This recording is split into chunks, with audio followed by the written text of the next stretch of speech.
Hello दोस्तों, स्वागत है आपका हमारे यूट्यूब चैनल में। तो देखिए, आज एक नए टॉपिक की चर्चा करनी है और वो है गोलमेज सम्मेलन। तो गोलमेज सम्मेलन जो है, आपके 3 गोलमेज सम्मेलन हुए हैं।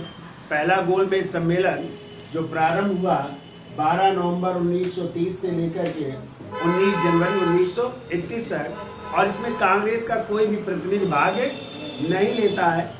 ठीक है। फिर इसके बाद जो है गांधी इरविन समझौता हुआ, और उस समझौते के बाद कांग्रेस द्वितीय गोलमेज सम्मेलन में भाग लेने के लिए तैयार होगी। फिर द्वितीय गोलमेज सम्मेलन होगा। तो देखिए, ये गोलमेज सम्मेलन कहाँ पे हो रहा है और उस समय कौन ब्रिटेन के प्रधानमंत्री हैं, कौन भारत का वायसराय है, कौन भारत के सचिव हैं, तो उनकी भी चर्चा कर लेते हैं। तो देखिए, यदि आ जाए प्रथम गोलमेज सम्मेलन कहाँ पे हुआ, तो स्थान याद रखिएगा, सेंट जेम्स पैलेस।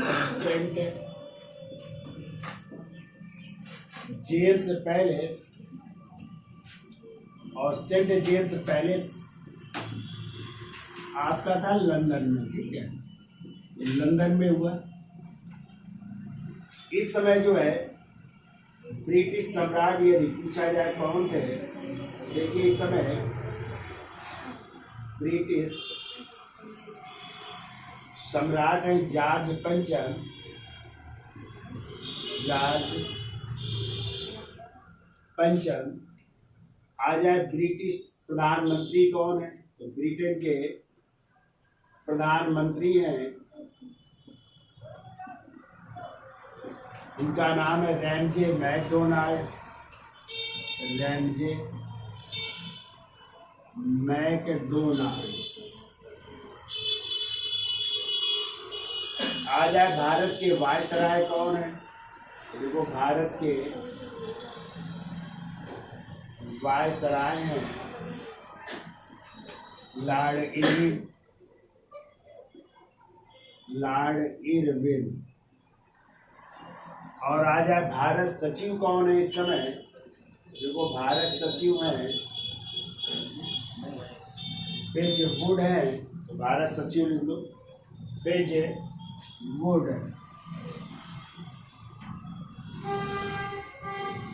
ठीक है। कहाँ पे हो रहा है ये प्रथम गोलमेज सम्मेलन? सेंट जेम्स पैलेस लंदन में। कौन है ब्रिटिश सम्राट? जॉर्ज पंचम। प्रधानमंत्री कौन है? Ramsay McDonald. भारत के वायसराय कौन है? Lord Irwin. और भारत सचिव कौन है? पेज वुड है। ठीक है। अब आ जाए इसमें कितने प्रतिनिधियों ने भाग लिया, तो कुल जो है प्रतिनिधि भाग लेते हैं इसमें 89 है। कुल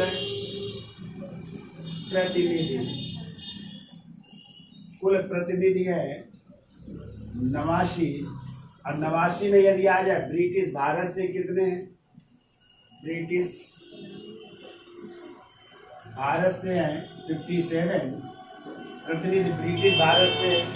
फिर आ जाए देसी रियासतों से कितने हैं, तो देसी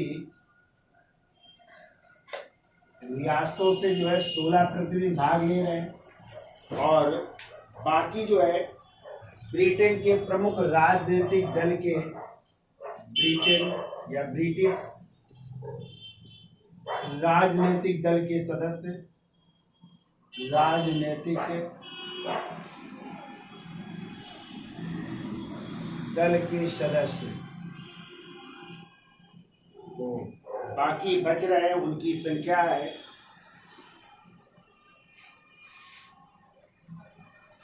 16। इस तरह जोड़ेंगे तो 6 6 12, 7 19 की 9, 5 2 7 और 1 8। इस तरह ये टोटल 89 सदस्य इसमें भाग ले रहे हैं। अब देखो ब्रिटिश भारत के यदि आ जाए किस किस प्रतिनिधि ने भाग लिया, तो लिखिए इधर ब्रिटिश भारत से है। ब्रिटिश भारत से कितने सदस्य हैं? 57 सदस्य हैं। ठीक है। ये 57 सदस्य भाग ले रहे हैं, जिनमें कौन कौन किस पार्टी से है, तो देखो हिंदू महासभा से, पहला लिखो हिंदू महासभा से भाग ले रहे हैं। MR जयकर और दूसरे हैं BS मुंजे, BS मुंजे। ये हिंदू महासभा से। दूसरा लिखिए और किस पार्टी से ले रहे हैं, देखो उदारवादी दल से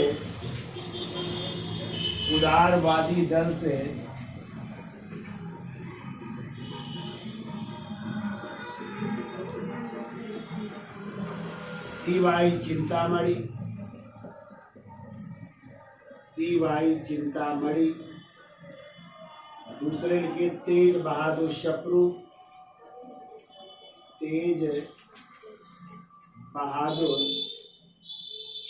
भी भाग ले रहे हैं किसी पार्टी से। और तीसरे एक और व्यक्ति है, उनका नाम है श्रीनिवास शास्त्री। लिख लो तीसरे श्रीनिवास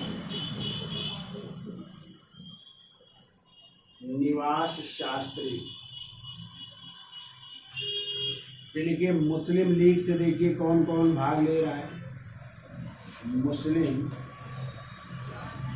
लीग से भाग ले रहे हैं, एक तो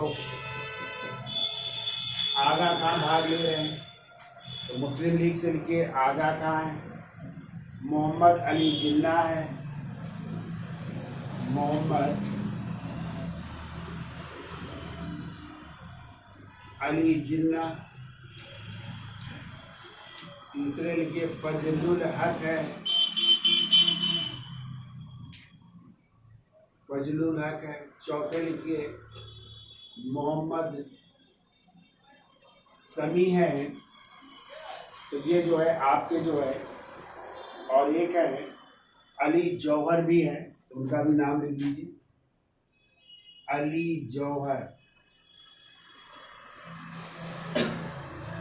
ये मुस्लिम लीग से भाग ले रहे हैं। तो यहाँ तक समझ में आया। कुल प्रतिनिधि कितने हैं? 89, जिसमें ब्रिटिश भारत के जो 11 प्रांत है उनसे कितने 57, देसी रियासतों से 16 और ब्रिटिश राजनीतिक दल से 16, इस तरह के 89 हैं। अब ब्रिटिश भारत के जो 57 सदस्य उनमें हिंदू महासभा से MR जयकर, BS मुंजे, उदारवादी दल से CY चिंतामणि, तेज बहादुर शप्रू और श्रीनिवास शास्त्री। मुस्लिम लीग से आ जाए आगा खां, मोहम्मद अली जिन्ना, फजलुल हक, मोहम्मद शमी और अली जौहर है। ठीक है, अब लिखो सिख धर्म से किसने भाग लिया। चलिए इधर लिख देते हैं। तो सिख धर्म से लिखो डॉक्टर शमपोर सिंह या सरदार शमपोर सिंह, सिख धर्म लिखो। सरदार शमपोर सिंह।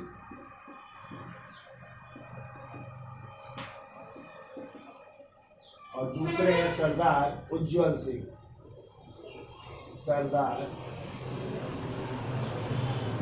उज्जवल सिंह, इन्होंने भाग लिया। फिर एंग्लो इंडियन समुदाय से, एंग्लो इंडियन यानी आंग्ल भारतीय समुदाय का नेतृत्व किसने किया? एंग्लो इंडियन या आंग्ल भारतीय भी कह सकते हैं। इसके थे KT पाल जो है, लिख लो KT पॉल, इन्होंने भाग लिया था। फिर वो दलित वर्ग से कौन गया था? तो दलित वर्ग से भाग लिया था डॉक्टर भीमराव अम्बेडकर। और एक क्वेश्चन आता है कि तीनों गोलमेज सम्मेलन में भाग लेने वाले व्यक्ति कौन है? तो डॉक्टर भीमराव अम्बेडकर। ठीक है, इन्होंने तीनों गोलमेज सम्मेलन में भाग लिया था। ठीक है, व्यापारी वर्ग से कौन थे? तो होमी मोदी थे, व्यापारी वर्ग से होमी मोदी थे। तो लिख लो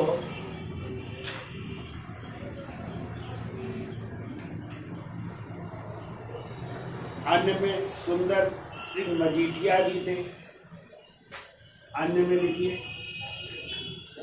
सुंदर सिंह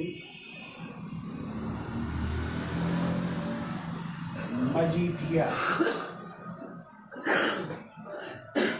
महिलाओं में लिख लो कौन कौन थी महिलाएं, महिलाओं ने भी भाग लिया था। तो पहला नाम तो लिखो बेगम जहां आरा शहनवाज।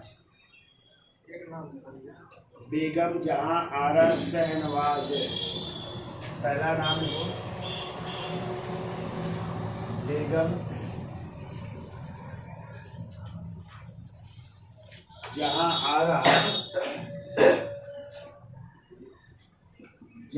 आरा शहनवाज। और दूसरी एक और महिला का नाम लिखिए, वो श्रीमती राधाबाई सुब्बारामन। श्रीमती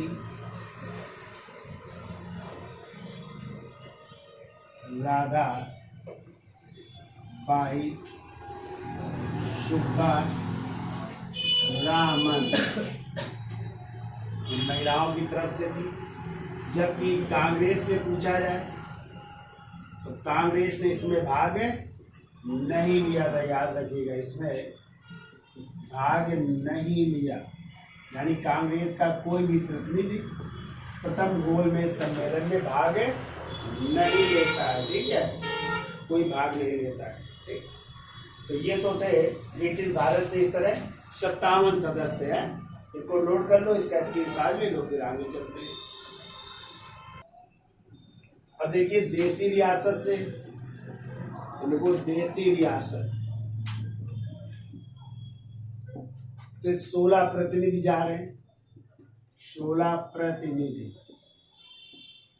तो प्रतिनिधि में कुछ नरेश भी हैं, यानी राजा भी हैं देसी रियासतों से, और कुछ नरेशों ने जो है अपने प्रतिनिधि के रूप में किसी को भेजा। तो किन किन नरेशों के प्रतिनिधि जा रहे हैं, तो लिखो अलवर बीकानेर। पहला लिखो अलवर, दूसरा लिखो बीकानेर, अलवर बीकानेर भोपाल पटियाला, भोपाल पटियाला,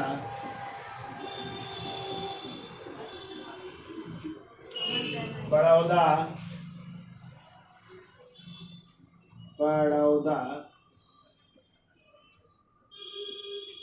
बड़ौदा के बाद लिखिए ग्वालियर,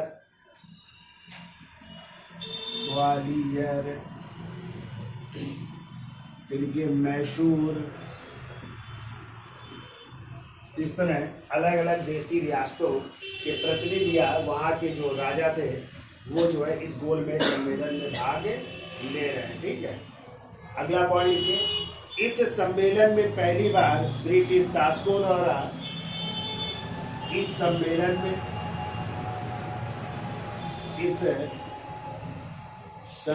में पहली बार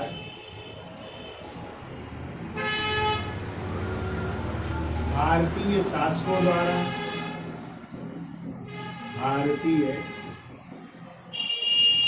पहली बार ब्रिटिश शासकों द्वारा ऐसे ब्रिटिश शासकों द्वारा भारतीयों को बराबर का दर्जा दिया गया। भारतीयों को बराबर का दर्जा दिया गया। बराबर का दर्जा दिया गया। ठीक है, भारतीयों को बराबर का दर्जा दिया। देखो डॉक्टर अंबेडकर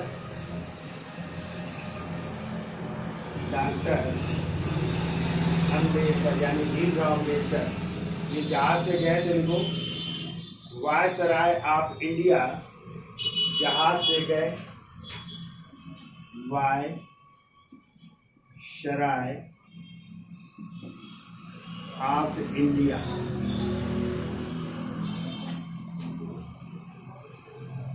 जहाज से गए और कहते हैं वापस आ रहे हैं। ये लोग वापस आए थे INS गंग नामक जहाज से आए, INS गंग जहाज से वापस, जहाज से वापस। जैसे द्वितीय गोलमेज सम्मेलन में गांधी जी जाएंगे SS राजपूताना से जाएंगे, ठीक है।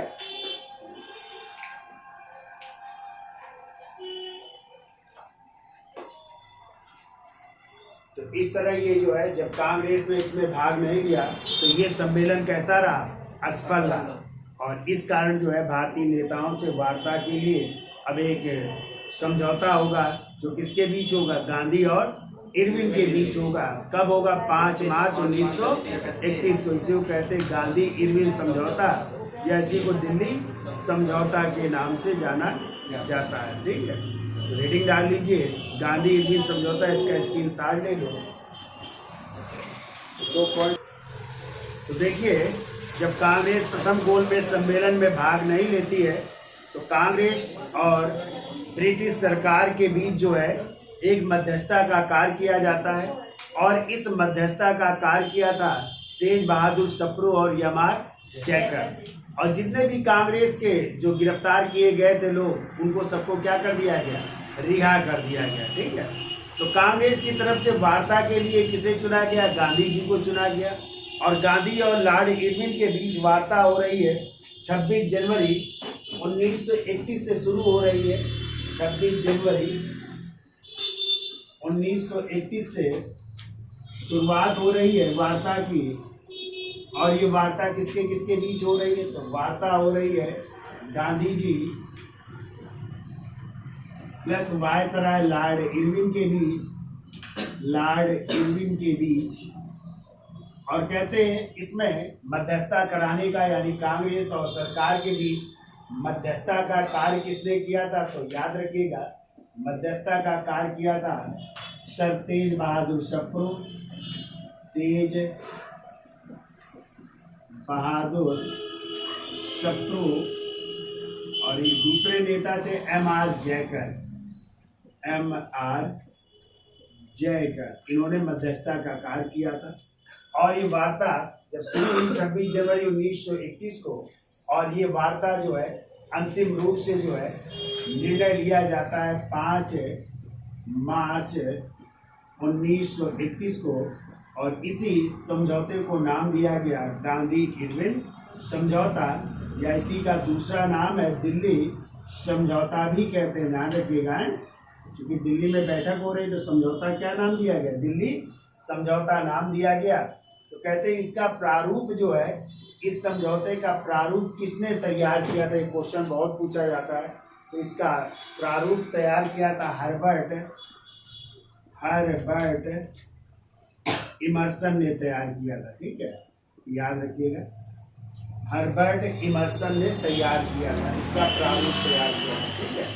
और गांधी जी को जो है कब रिहा कर दिया गया था, 26 जनवरी 1931 को रिहा कर दिया गया। और 17 फरवरी 1931 से वार्ता शुरू हुई थी, ठीक है। सॉरी 17, तो गांधी जी के रिहा की डेट है, गांधी जी को रिहा किया गया, ठीक है। और 17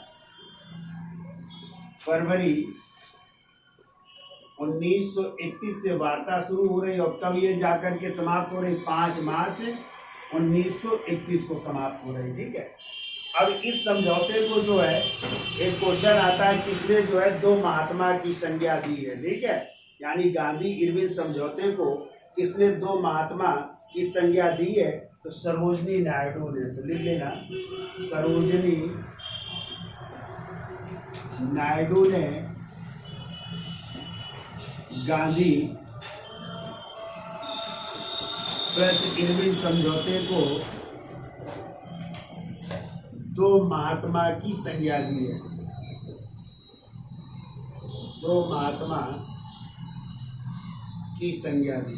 ठीक है, तो गांधी जी भी रिहा हो गए और इसके बाद जो है ये समझौता हो रहा है और कांग्रेस के जितने भी नेता थे उनको रिहा कर दिया गया। ठीक है, अब देखो इस समझौते में क्या क्या बातें थी, तो पहला लिख लो, प्रमुख बातें लिख लीजिए समझौते में। पहला लिखिए क्या बात थी, तो लिखो गांधी जी के नेतृत्व में, गांधी जी के नेतृत्व में, गांधी जी के नेतृत्व में कांग्रेस सविनय अवज्ञा आंदोलन, सविनय अवज्ञा आंदोलन को समाप्त करने के लिए राजी, समाप्त करने के लिए राजी हो गए कि हम जो है सविनय अवज्ञा आंदोलन को क्या कर देंगे, समाप्त कर देंगे। दूसरा लिख लो, भारतीय समुद्र के किनारे नमक बना सकते हैं, भारतीय समुद्र के किनारे, समुद्र के किनारे नमक बना सकते हैं, नमक बना सकते हैं। तीसरा लिखो, भारतीय लोग शराब, भारतीय लोग शराब एवं विदेशी वस्त्रों, एवं विदेशी वस्त्रों की दुकानों पर शांतिपूर्वक धरना दे सकते हैं, शांतिपूर्वक धरना दे सकते हैं। फिर वो सरकारी नौकरी में, सरकारी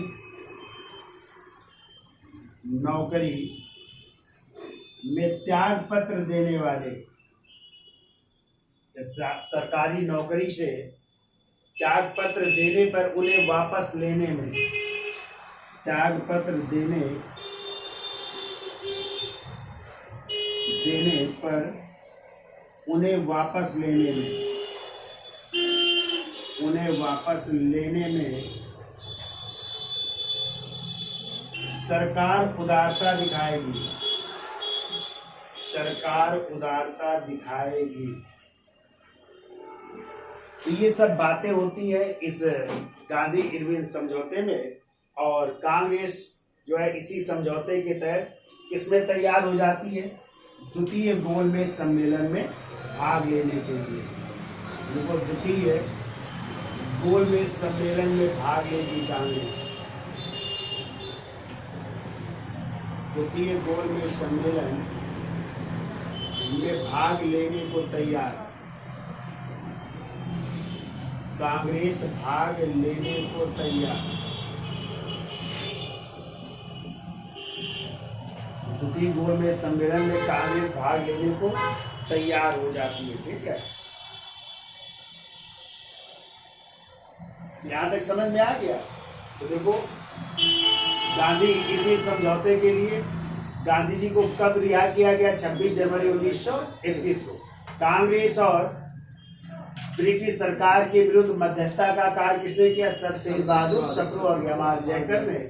और ये वार्ता शुरू कब हो रही है, 17 फरवरी 1931 से शुरू हो रही है। कब हो रही है, अंतिम रूप दिया जा रहा है 5 मार्च 1931 को। इसी को गांधी इरविन समझौता या दिल्ली समझौता कहा जाता है। इसका प्रारूप किसने तैयार किया, हर्बर्ट इमर्सन ने। सरोजिनी नायडू ने इस समझौते को 2 महात्मा की संज्ञा दी है। क्या प्रमुख बातें थी इसमें, तो गांधी जी के नेतृत्व में जो सविनय अवज्ञा आंदोलन चल रहा था उसको समाप्त करने के लिए तैयार हो जाते हैं।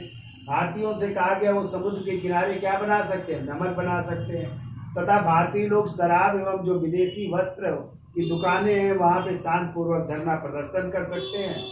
सरकारी नौकरी से जो त्यागपत्र देने वाले व्यक्ति हैं उन्हें लेने में वापस सरकार उदारता का व्यवहार करेगी। और द्वितीय गोलमेज सम्मेलन में कांग्रेस जो है भाग लेने को क्या हो जाती है, तैयार हो जाती है। ठीक है, अब आगे देखते हैं क्या हो रहा है। तो लिखिए अगला पॉइंट को, देखो के एम मुंशी ने इस समझौते को, के एम मुंशी यानी कन्हैया लाल माणिक चंद्र मुंशी ने, के एम मुंशी ने इस समझौते को भारत के संवैधानिक इतिहास, भारत के संवैधानिक इतिहास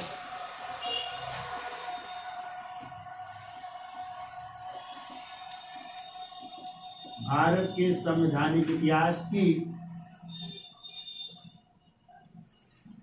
एक युग प्रवर्तक घटना कहा है, एक युग प्रवर्तक घटना कहा है, एक युग प्रवर्तक घटना कहा है।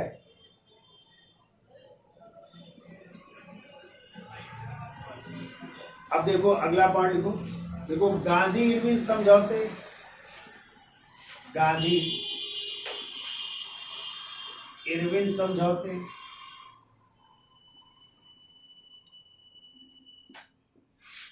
एवं गांधी इरविन समझौते एवं पूर्ण स्वराज को, एवं पूर्ण स्वराज को, कांग्रेस का अधिवेशन हो रहा है। देखो कांग्रेस के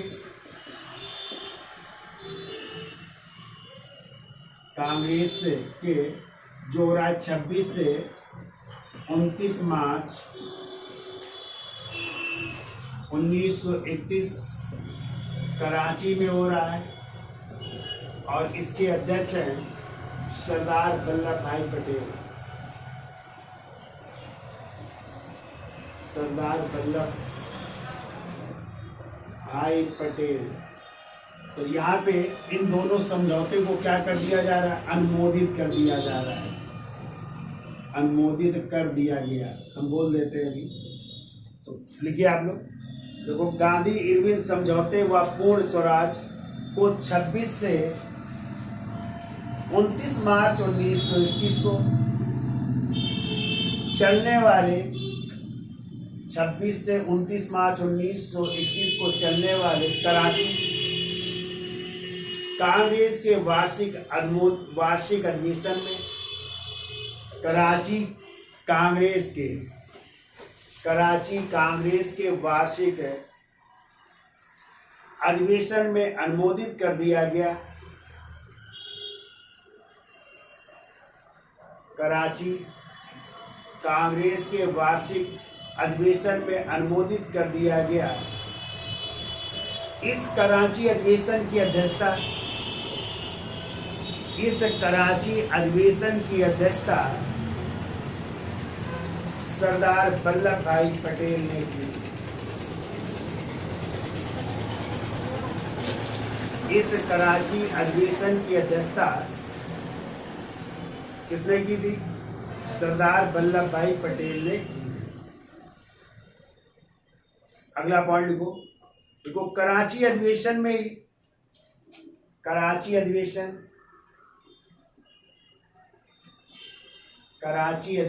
1931 में, कराची अधिवेशन 1931 में मौलिक अधिकार व कर्तव्य शीर्षक प्रस्ताव भी स्वीकार किया गया। मौलिक अधिकार व कर्तव्य शीर्षक को स्वीकार किया गया। और इसी समय गांधी जी ने कहा था, इसी समय गांधी जी ने कहा था, गांधी मर सकते हैं परंतु गांधीवाद नहीं। गांधी मर सकते हैं परंतु गांधीवाद नहीं।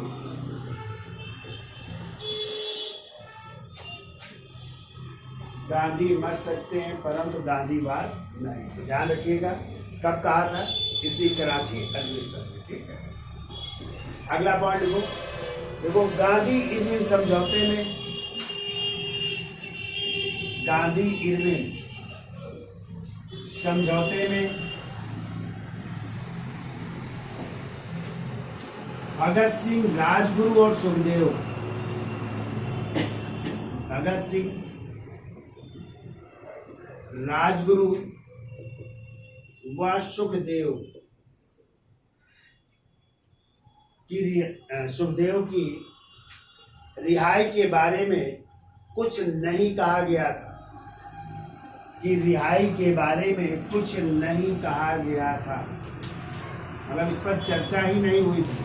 शायद चर्चा हुई होती तो हो सकता है इनकी फांसी की सजा को आजीवन कारावास में बदला जा सकता था। ठीक है, क्या लिखा? रिहाई के बारे में कुछ नहीं कहा गया, और इन तीनों को 23 मार्च 1931 को लाहौर की सेंट्रल जेल में फांसी दे दी गई। लाहौर की सेंट्रल जेल में फांसी दे दी गई। तीनों को फांसी दी गई तो कहते हैं गांधी जी की इसमें तीव्र आलोचना हुई। ठीक है, बड़ी आलोचना हुई थी गांधी जी। क्या लिखा? 23 मार्च 1921 को लाहौर की सेंट्रल जेल में फांसी दे दी गई, जिस कारण गांधी जी की तीव्र आलोचना हुई, जिस कारण गांधी जी की तीव्र आलोचना हुई। तो ये तो था आपका गांधी इरविन समझौता। ठीक है, अब हम नेक्स्ट वीडियो में चर्चा करेंगे द्वितीय गोलमेज सम्मेलन। क्या आज के लिए इतना रखते हैं, धन्यवाद।